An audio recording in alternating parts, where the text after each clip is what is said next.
Homeopath इसमें बहुत best काम करता है, किसी तरह का कोई साइड इफेक्ट नहीं है और बच्चे बुजुर्ग युवा सब पे बहुत अच्छा काम करता है। इस ठंड के मौसम में देखा जाए तो इतना अच्छा वर्क है।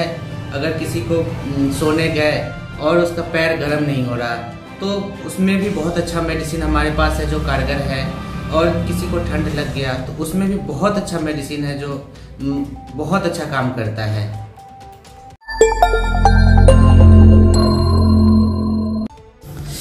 बढ़ते ठंड के मौसम में हम क्या क्या सावधानी बरतें, कौन कौन सी होम्योपैथ दवा ले सकते हैं, कैसे हम अपने आप को सुरक्षित रख सकते हैं, आइए हम बात करते हैं होम्योपैथ के प्रसिद्ध चिकित्सक डॉक्टर अरुणोदय कुमार से।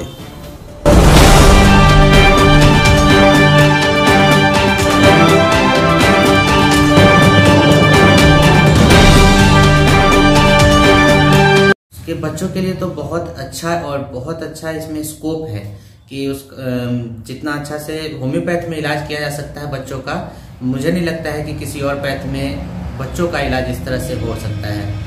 और अभी जैसे कि बच्चों में निमोनिया और टाइफाइड फीवर और पेट खराब, ये सब का सब जो प्रॉब्लम है, गैस बनना, पेट फूल जाना, ये सब तो आम हो गया है बच्चों में। तो इस सबों के लिए घर में कुछ मेडिसिन रखना चाहिए। जैसे कि अभी के समय में जो ठंड लग जाती है तो आर्निका, रस्टक्स, एपीस, ये सब जो मेडिसिन है, हिपर सल्फर, एकोनाइट, ये सब मेडिसिन को घर में हमेशा रखना चाहिए ताकि किसी तरह का कोई भी प्रॉब्लम अगर आता है तो अभी एक सीधा सीधा हम कोरिलेट करेंगे ठंड से कि ठंड लगी है तो उसके बाद वजह से है। उसके बाद का अगर प्रॉब्लम उससे भी नहीं ठीक होता है तो फिर आगे देखते हैं कि आगे क्या प्रॉब्लम है।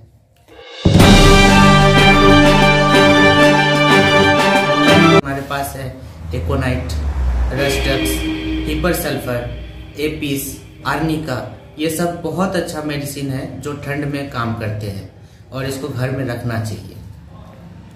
और रस्टक्स ये जनरली सबको यूज करना चाहिए ठंड में, एक दिन दो दिन बीच करके, या फिर कहीं पे अगर आप बाइक से लॉन्ग ट्रैवलिंग कर गए या फिर सडनली आप नहा के आए, ठंड बहुत ज्यादा एक्सेस शिवरिंग होने लगा, तो उस दरमियान अगर एकोनाइट रस्टक्स का सेवन किया जाए तो बहुत जल्दी आपको उस प्रॉब्लम से निजात मिल जाएगा।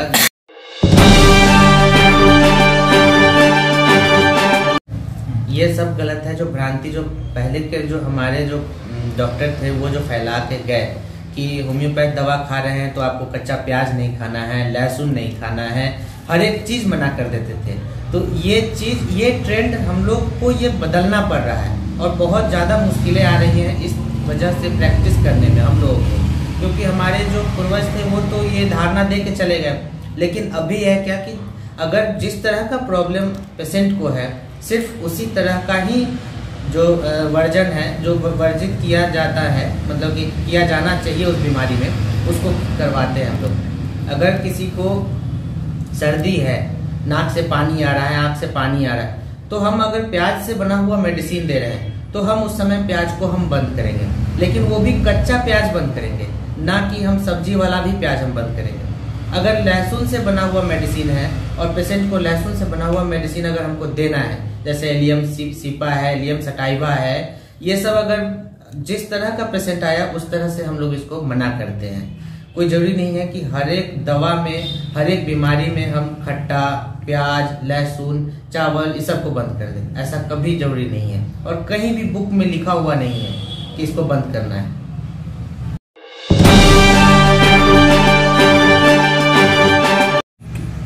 दवा सिलेक्शन के ऊपर डिपेंड करता है।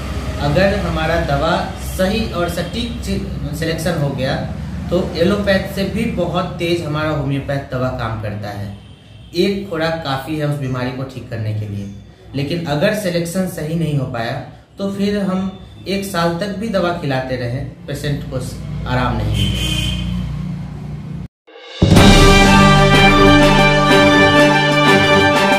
तो ऐसे भी वाइटलिटी स्ट्रांग रहता है, तो उन लोगों को तो जो कान में टोपी ओपी लगा के रखना चाहिए, शूज, सॉक्स, ये सब हमेशा जो जैकेट उकेट पहन के रहें।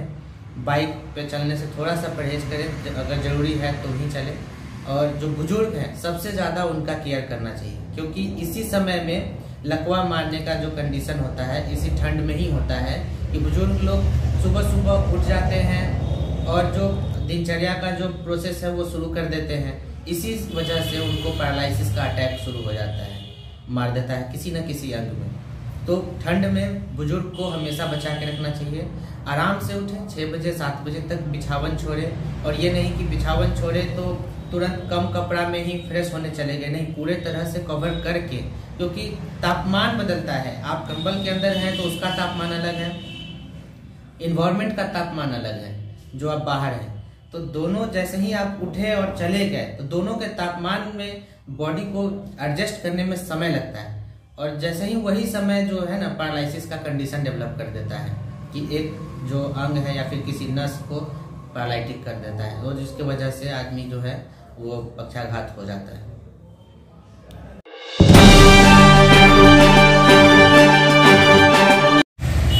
कोई भी बीमारी जो है ना हम लोग जो पढ़ते हैं तो ऑर्गेनन में जो लिखा हुआ है कि जो बीमारी का ओरिजिन होता है वो 3 तरह से होता है, सोरा सिक्लिन साइकोटिक मियाज्म से, और वही मियाज्म जो है ना बीमारी का जो एक जो ओरिजिन होता है वहीं से शुरू होता है।